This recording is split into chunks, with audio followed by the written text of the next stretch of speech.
Dead men tell no tales, but their ships speak volumes.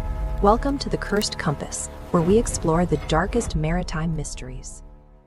In the early 20th century, the USS Cyclops was a titan of the American naval fleet. At 542 feet long, this massive steel collier was a floating coal mine designed to cross oceans and refuel the Navy's most important warships. In March 1918, she steamed into the Atlantic, carrying 306 crew members and passengers. And then, silence. No distress signal was ever broadcast. No wreckage washed ashore. Not a single lifeboat was found. By April, the silence had turned into a nationwide panic. Front pages across the country speculated on her fate, as the Navy launched a desperate, sweeping search along her entire intended route. The search yielded nothing. On June 1st, Assistant Secretary of the Navy, Franklin D. Roosevelt, signed the official declaration. The Cyclops was lost, and every soul on board was deceased. A steel ship of that size, vanishing completely, defies basic maritime logic. This absolute void of physical evidence quickly birthed an enduring legend, freezing the crew in time as an unsolved mystery of the sea. That mystery deepened 23 years later. In late 1941, two of the Cyclops' sister ships, the Proteus and the Nereus, set out on standard cargo runs. Both massive vessels disappeared in the exact same region of the Atlantic.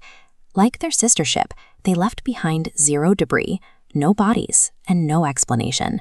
3 identical naval colliers swallowed by the exact same patch of ocean.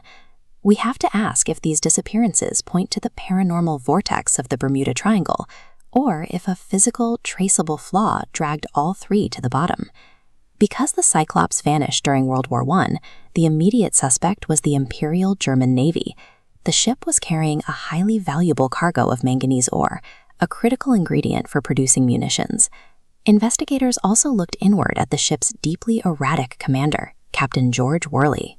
Crew members reported bizarre and violent outbursts.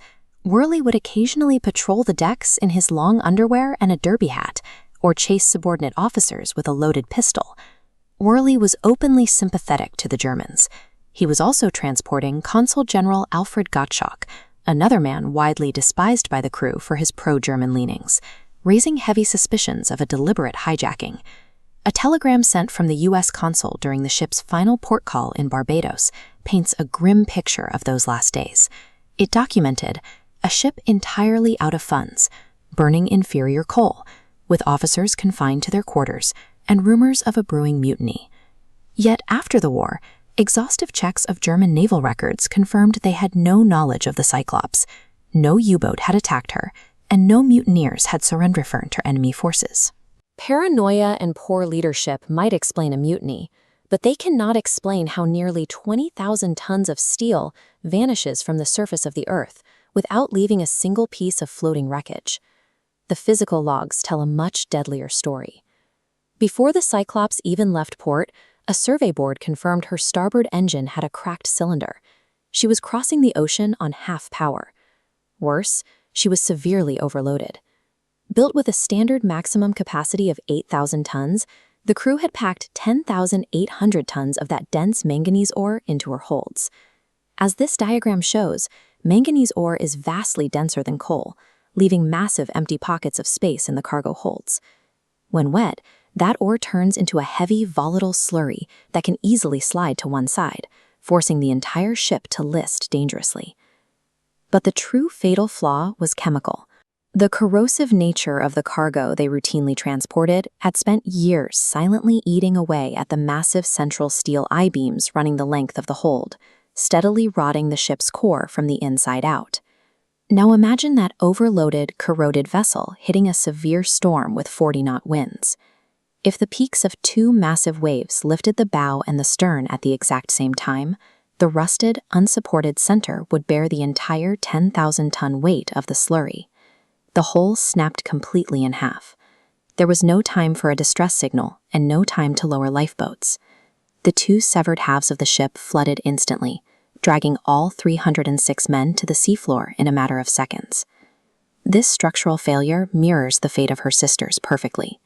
When the Proteus and the Nereus vanished weeks apart in 1941, both were also carrying extremely heavy loads of a metallic cargo, bauxite ore. We can prove this by looking at the control variable of the story, the fourth and final ship of the class, the USS Jupiter. As you can see in this photograph, the Jupiter survived because she was converted into the USS Langley, the United States Navy's first aircraft carrier. Her holds were cleared, and her central I-beams were never subjected to decades of corrosive, shifting metallic ore. Because she maintained her structural integrity, the Langley met a conventional end. When she was severely damaged by Japanese aircraft in 1942, her crew actually had time to abandon ship before her escorting destroyers scuttled her. The Bermuda Triangle is a convenient ghost story we use to make sense of the unknown. The physical reality of the Cyclops and her sisters is that compromised engineering and legal hubris pushed them beyond their breaking points, sending hundreds of men into the unknown.